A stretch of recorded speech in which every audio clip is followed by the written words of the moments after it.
Fala, meus amigos, paz do Senhor, tudo bem com vocês? Hoje eu vou estar compartilhando uma passagem que grande pessoas conhecem, que está lá em Atos 8, se eu não me engano, que é quando Deus chama Saulo, que é o Paulo de Tarso. E é um pouquinho depois da morte de Estevão. Mais um detalhe, isso é só pela fé que eu pensei. Quando Estevão é morto, eles pegam o manto, isso é revelação. Na hora que eu estava lendo e escrevendo, eu pensei isso, pode ser, sei lá, mas compartilho. Na hora que eles pegaram o manto de Estevão, eles jogaram aos pés de Saulo. Eu não sei, mas eu acredito que aquele manto estava ungido já para começar a obra do Senhor, porque não é possível, porque tudo na Bíblia começa com manto. Aquela moça de fluxo de sangue, ela não tocou em Jesus, ela tocou no manto dele.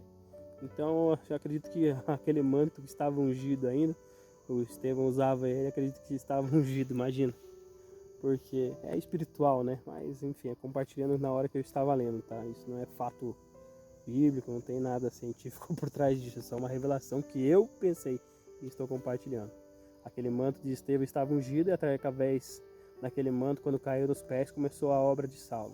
Mas isso aí é tranquilo. Então, e aí Saulo estava indo, caminhando, e de repente o Senhor chegou para ele e falou: Saulo, Saulo, por que me persegues? Persegue meu povo. E aí ele ficou cego. De repente ele ficou cego e ele não conseguia enxergar mais nada. E aí, de repente, ele perguntou: mas quem é, Senhor? Quem é? Ele perguntava quem é. Daí Jesus fala que era Jesus. E aí, perguntando por que ele estava perseguindo. E ele ficou cego. E aí, Saulo estava andando e ele estava com os 3 amigos dele. E de repente, os 3 amigos dele pegaram ele pela mão e levaram até a casa dele, lá, acho que era em Damasco, se eu não me engano. E aí levaram para a casa dele. E na casa dele, ele ficou 3 dias sem comer e 3 dias sem beber. E ficou lá, e ele ficou buscando o Senhor para ser curado. Logicamente ele conhecia a Bíblia, ele era judeu, eu acho, se não me engano. E ele conhecia, e ele ficou orando. E Ananias estava na casa dele também de boa, e aí começou a orar. Não, desculpa, ele foi chamado por Deus. Deus falou bem assim: Ananias, ele falou: eis-me aqui, Senhor. E aí Deus falou bem: você vai lá na rua direita, se eu não me engano, lá em Damasco, na rua direita, tem um servo que está orando e teve uma revelação que você, Ananias, ia chegar lá e ia curar, ele está cego. Seu nome é Saulo de Tarso. Falou isso. E eu acho que Saulo já tinha até um pôster pregado na igreja dos mais procurados cristãos, porque acho que os cristãos estavam com medo dele, ele perseguia os cristãos, né? Então Ananias falou: Senhor, aquele cara lá é o cara que te matando as pessoas por seu nome. Eu não vou não, digamos assim, né? E fazendo um parênteses agora, eu acredito que eu e você às vezes somos Ananias. Quantas vezes Deus fala fazer uma oração, não é nem para pregar a palavra, é fazer uma oração pela pessoa, para Deus abençoar a vida dela, para Deus falar com ela, assim. E a gente não tem coragem, porque a gente não tem, primeiro a gente tem medo, que é o que Ananias teve, e também a gente às vezes não tem fé, que às vezes acredito que também Ananias não tinha fé, mas o mais frisando, ele tinha medo. Porque imagina, Saulo está caçando todo mundo.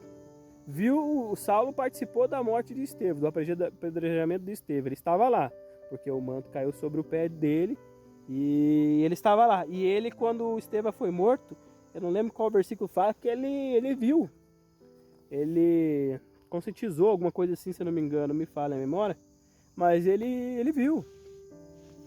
E aí ele viu e aceitou. Então Ananias, sabendo que o cara queria perseguir ele, falou: não vou orar para esse cara não, imagina. Esse cara, vou chegar lá, ele vai matar, vai apedrejar. Mas Deus falou: não, ele está lá, ele está orando e tem minha revelação que você vai chegar lá e vai orar por ele e ele vai ser curado. Daí Ananias resistiu, mas o Senhor: não, vai. E aí, chegando lá na casa de Saulo, Saulo viu ele e já começou a orar pela vida dele. Aí imediatamente as escamas que estavam nos olhos de Saulo se caíram. caiu e ele começou a enxergar. E também, se não me falha a memória, ele teve uma visão, ele teve a visão, exatamente, ele teve a visão que Ananias ia lá. Então a visão de Saulo se cumpriu sobre a vida dele mesmo. E aí ele foi. Agora eu venho te falar, às vezes a gente é Ananias, que tem medo de orar pelas pessoas, tem medo de fazer o propósito das pessoas, mas a gente também às vezes é Saulo, que não crê, e Deus falou com Saulo, e ele também às vezes não creu, e ele ficou cego. Então, tipo assim, Saulo e Paulo de Tarso, que é o mesmo cara, ele teve que ficar cego para ser usado por Deus. E também uma coisa muito interessante, Ananias foi usado para levantar um dos maiores instrumentos que a Bíblia diz que Paulo foi muito usado por Deus. Paulo se dedicou muito à vida dele. Muitos livros da Bíblia foram escritos por ele. Então o interessante imagina se às vezes você deixa de cumprir uma coisa que você pode levantar uma pessoa que Deus vai usar tremendamente. Então a semente de Deus, às vezes a semente de Jesus às vezes está plantada em algumas pessoas que é só você ir lá e colher o fruto. É só fazer uma oração às vezes. Mas eu entendo que às vezes a limitação, o serviço, ou às vezes a própria vergonha, porque é normal sentir vergonha, né? Quantos não sentem vergonha? Mas o mundo não tem vergonha do que ele faz. Não tem. E provavelmente um dia eu e você não tivemos vergonha de estar no mundo fazendo umas coisas muito loucas aí, sem vergonha nenhuma, que é natural. Mas quando é as coisas de Deus, a gente fica um pouco meio retraído, meio com medo. Porque a gente não vê que isso é normal, né? A gente vê que é uma coisa dentro da igreja. E muitas vezes a vergonha nos limita. E o medo também nos limita. Mas quando você está com Deus, está com fé e tem a direção de Deus, a direção que Ananias teve para fazer o chamado de Deus, estava todos alinhados, estava tudo certo. Mas às vezes o primeiro passo é tomar atitude. Então eu acredito que nós devemos tomar atitude em fazer as coisas, tanto orar pelas pessoas, ou pregar, ou ler a Bíblia. Agora está começando o ano, todo mundo começa a ler a Bíblia, e aí às vezes não chega até o final, mas tem que perseverar, tem que ter força. E orar, eu acho que o mais importante é orar também, porque orando a gente fala com Deus, Deus fala com a gente, e a gente aprende mais de Deus também. Então eu acho que orar também é uma das palavras-chave que devemos fazer para estar próximo de Deus. Porque os dois personagens bíblicos que acabei de citar, os dois estavam orando.